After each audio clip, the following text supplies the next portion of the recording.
லட்சக்கணக்கான மக்கள் ஒரு டவரை நோக்கி ஓடி வந்துகிட்டு இருக்காங்க. எதுக்காக அப்படின்னா, கொஞ்ச நேரத்துக்கு முன்னாடி இந்த நாட்டுடைய தேசிய கொடிய ஒருத்தன் கீழே விழுகிற பகுதி செஞ்சுட்டு போயிடுறான். இப்ப கீழே இறங்கிக்கிட்டு இருக்க அந்த கொடியோட நிழல் ஒவ்வொரு மூலையில இருக்கக்கூடிய மக்களுமே பாத்துக்கிட்டு இருக்காங்க.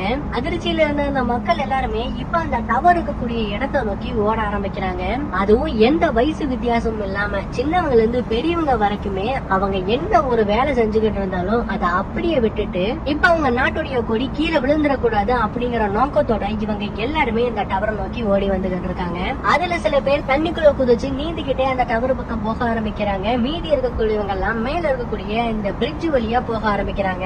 இப்ப இந்த டவர் பக்கத்துல வந்தா இந்த லட்சக்கணக்கான மக்கள் ஒவ்வொருத்தரோட உதவியால அப்படியே அந்த டவர் மேல ஏற ஆரம்பிக்கிறாங்க. சோ அவங்க நினைச்ச மாதிரியே அவங்க நாட்டுடைய கொடி கீழே இறங்க விடாம அவங்க காப்பாத்திடுறாங்க. இது அவங்க ஒற்றுமையா இருக்கறனாலதான் இதை செய்ய முடிஞ்சது.